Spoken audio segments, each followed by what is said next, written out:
Hello, members of the OCIA team. If you're watching this, that means you missed the live presentation on today's topic, Advent and the liturgical year. Um, the goal today is to try and fill you in again on some of the traditional Catholic rituals and the details about the season of Advent and the entire liturgical year that the Church has developed for us. Um, and to also tell you not only the rituals, but also the meaning behind them and how they can enhance and assist you in the growth of your spiritual life. Um, the timing of this presentation is just before the beginning of the Advent season. And so we probably just celebrated something called the Feast of Christ the King, which is the end of the previous liturgical year. So the timing is right because this is, in essence, New Year's Eve or New Year's Day, if you will, for Catholics. The beginning of Advent is the beginning of our church year. So you should have a handout, and I'll be going through some of the items on the handout so you can follow along in the printed word. All right, so we're going to start with the church year. I'll get to Advent back in a minute or two. The church gives us an entire year, and the year is not random. It is not simply a collection of important events in no particular order. The entire point of the church's year is to give us a year of growth, give us a year of development and moving our life in the same direction at the same time towards the ultimate end. It begins with the birth of Christ and ends with the Feast of Christ the King, Christ ruling in heaven. So you'll see that our journey during the course of the year sort of traces Jesus's journey through the course of the year and, of course, the birth of the Catholic Church itself. So let me take you through what we're talking about in terms of the church year. We start with the 4 Sundays of Advent. So this is the Advent season that we're just beginning. And I'll talk to you more about Advent in a few minutes. And that culminates at Christmas Day. Christmas Day is officially the end of Advent. Sometimes it falls on the Monday after the 4th Sunday of Advent. So we have 4 weeks in one day. Sometimes it falls on the Saturday after the 4th Sunday of Advent. So in that case, the Advent is a little bit longer. But Christmas Day is what ends the Advent season. We then move into something called the season of Christmas. Now, you've heard about the 12 days of Christmas, you've heard about Epiphany and other important events, but essentially the season of Christmas begins on Christmas Day and ends officially on January 6th, which is the Feast of the Epiphany. That's the day when the wise men brought gold, frankincense, and myrrh to Jesus. And so during that season of Christmas, we continue to celebrate Christ's birth and what it means for the world. Also, the Sunday following the Feast of the Epiphany is called the Baptism of the Lord. It celebrates Jesus's consecration in the temple. And so ultimately, either January 6th or the baptism of the Lord is what the church traditionally is considered to be the end of the Christmas season. Once that's over, we then move into something called ordinary time. Now, I just want to make a comment about ordinary time. I don't think they really meant ordinary time in the sense that we now in 21st century America think of the word ordinary as being routine or boring. It's not intended to be that. I think what the church meant was to call it ordinal time. An ordinal number is one number after the other. Ordinal numbers are first, second, third, fourth, as opposed to 1, 2, 3, 4. So an ordinal number, an ordinal time, is designed to be a progression from point A to point B, from 1 to 100.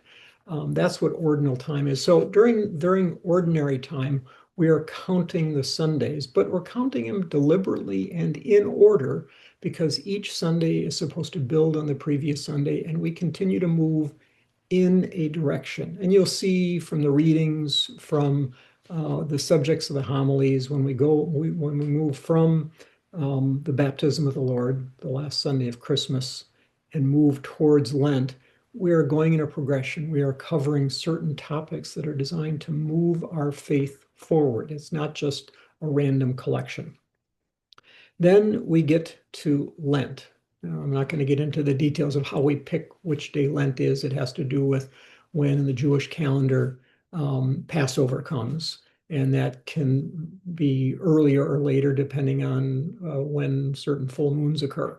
It's not critical for you to understand that at this point, but you should know that Lent begins and it does anticipate the Passover dinner. So our Jewish brethren will be celebrating Passover at the same time that we are preparing for Easter. And our Lenten season begins on Ash Wednesday. And we'll get into this in more detail in later sessions. But on Ash Wednesday, we will go to Mass and we will be anointed with ashes. We'll have ashes put, sign of the cross on our forehead to remind us that we are dust and to dust we shall return. And that begins a season where that ends on Holy Thursday and goes on for officially 40 days. If you get in the calendar and you count out all the days, you'll find that it's actually more than 40 days. But that's because I think it includes Sundays. And Sundays during Lent, there's an interesting debate among Catholics about whether the duty to engage in fasting, abstinence, almsgiving, and penance applies on Sundays during Lent, or whether we're free to do whatever we want and eat chocolate again.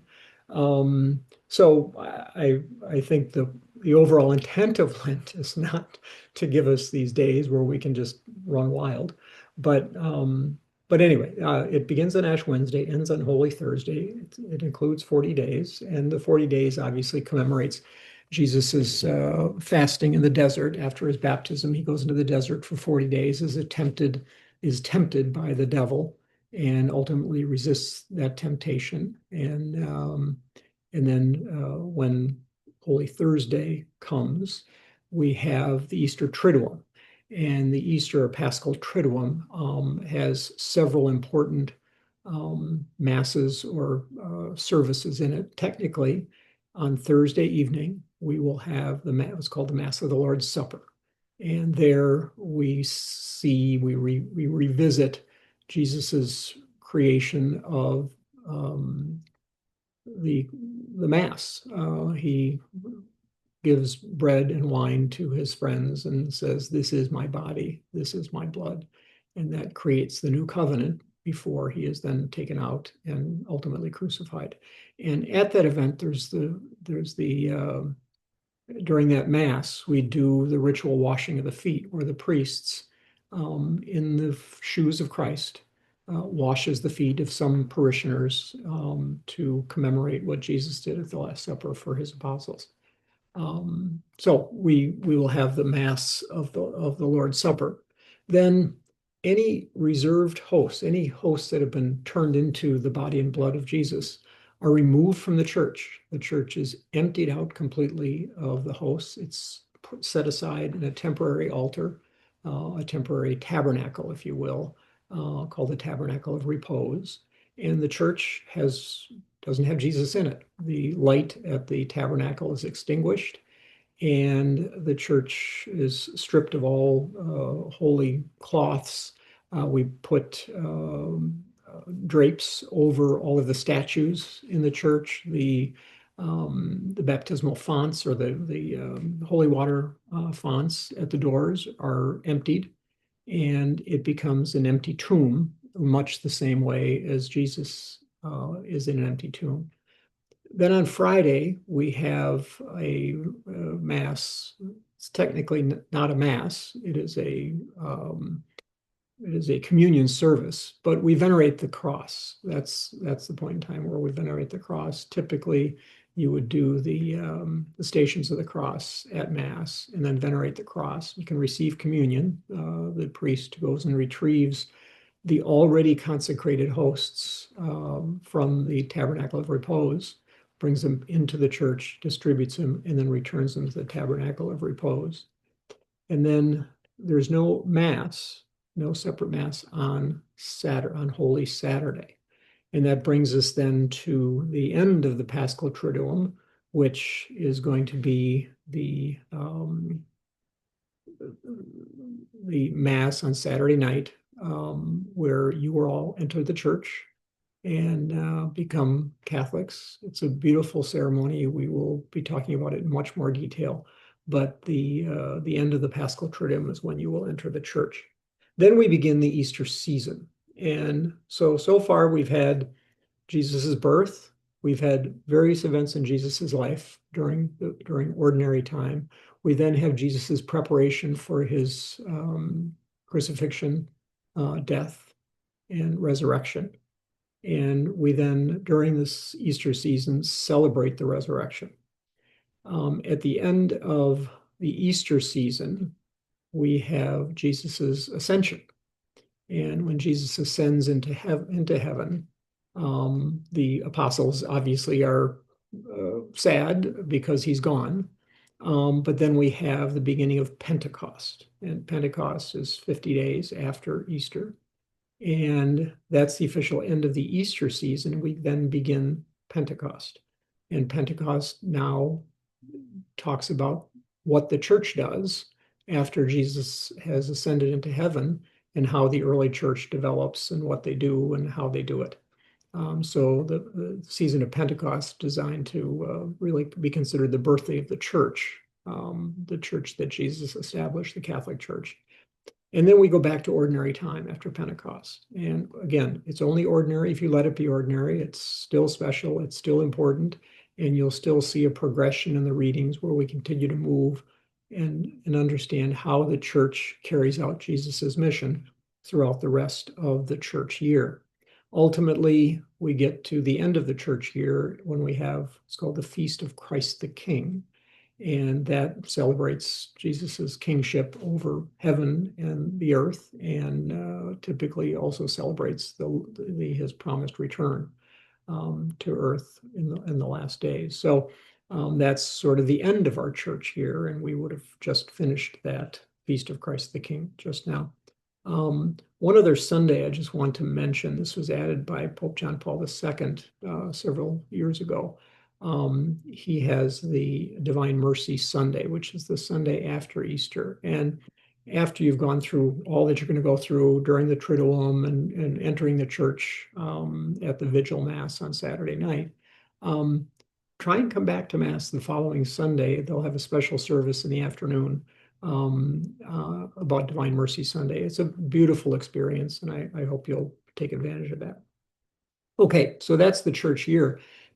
The neat thing about the church year is that once it's over, it's not like it's, lather, rinse, and repeat, like they say on the shampoo bottle.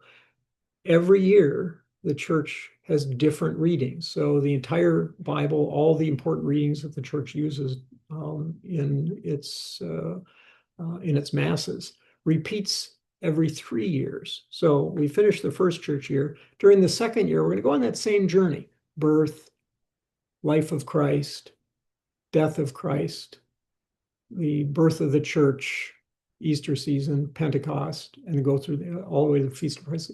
But then we're going to get new readings in the second year, and yet new readings again the third year. And it's not until the fourth year that we will return to the same readings that we had during the first. The neat thing there is the readings don't change, but what you get out of the readings will change, because over the course of 3 years, your faith life is going to change. Your faith life is going to be different. And so you're going to read these readings 4 years from now, and you're going to get a very different message. You're going to get something else out of them than you get right now in your life. And again, 3 years from then and 3 years after that. So that's the beauty of the church year and the 3-year cycle of readings, is that your faith is going to be constantly renewed and refreshed if you let it. If you put the effort in, put the time in, you will continue to grow and develop during the course of this 3-year church cycle. The church has several other days during the course of the year, in addition to Sundays, that are considered holy days of obligation. Each country has the ability to select what they are. In the US, I've listed them in your materials. These are additional days that we're required to attend Mass, even if it doesn't fall on a Sunday. Now, many times the local parish, the local diocese, the bishop can choose to have these feasts be celebrated on Sundays, especially if they fall on a Saturday or on a Monday. the bishop will often say that this holy day is shifted to Sunday for purposes of the holy day of obligation. But technically, it requires the bishop to act. So the first one is January 1st, which is the Solemnity of Mary, holding Mary in very special place in our hearts right away, just after the birth of Christ. Thursday of the 6th week of Easter, whenever that falls, is Ascension. It's the Feast of the Ascension, Jesus' ascension into heaven. And that will fall during the Easter season. On August 15th, we have the Feast of the Assumption of Mary. And now that you've been praying the rosary and so on, you understand that Mary was assumed into heaven, body and soul. Whether she died or not is still debatable, but she was assumed body and soul into heaven, so her body would be uncorrupted. November 1st is All Saints' Day, commemorating all saints, not just the named ones. That includes anybody else who's in heaven. That's All Saints' Day. December 8th, we have the Immaculate Conception of Mary, and you now know that this is not the Immaculate Conception of Jesus, it's the Immaculate Conception of Mary in her mother's womb. And then, of course, December 5th is a holy day of obligation, commemorating the birth of Christ. So those are the holy days that you'll have to plan to attend, even if they do not fall on a Sunday. All right, now let's spend a few minutes talking about the season of Advent. Again, it's the church's new year. And to celebrate the new year, celebrate New Year, a lot of people have birthday cakes. Well, we don't have a cake. We have a wreath. So you'll see there will be an evergreen wreath in a circle designed to commemorate the eternal nature of God and the universality of God. And there'll be 4 candles on it, 3 purple ones and a dusty rose one, not pink, dusty rose. And each Sunday we will light another one of those candles. Purple one for the first one, purple one for the second Sunday. Third Sunday we will light the rose-colored candle, and then the fourth one, the last of the purple candles. And purple is designed to recognize or to reflect royalty, Jesus's royalty, humility, and hope. That's what the color purple represents. Now, the third Sunday, when we light, the priests will wear different robes. They will wear robes that are what's called dusty rose, or rose. They're not pink. And it's important that they're not considered pink, although everyone sort of jokes around with the priests about them wearing pink one day out of the year, or 2 days out of the year. And it matters because we're still emphasizing royalty, humility, and hope. It's just we're watering it down with joy. Pink is a mixture of red, which is a symbol of martyrdom, and white, which symbolizes purity. And so those are not the things that we're trying to commemorate. And so that's why we don't call it pink, we call it rose. And the rose-colored candle in Gaudete Sunday is not a chance to just wahoo, let's party. Imagine you're having a very special guest come to your house for Christmas. You would work hard to get that house ready, to get it cleaned, clean in all the corners and so on. And as you're doing all this cleaning, all this hard work, for a moment you'll stop and you'll say, "Isn't it going to be great that our guest is going to come? We're going to be so happy that our guest is coming." Okay, now we've sort of got that excitement out of the way. Now it's back to cleaning. Now it's back to getting the house ready. Now back to make sure that everything is ready for this very special guest. That's how we need to treat the season of Advent. This is a time of preparation. It is a time to get your heart ready for the birth of Jesus, which is just a great, awesome event in the history of the world. And you want to make sure that your heart is completely ready for that. So, I mean, just think about it. Think of the Jewish people. For 5,000 years, they've been waiting for a Messiah. They're desperate for him to come. And now John the Baptist says, "Oh, he's here. He's coming. He's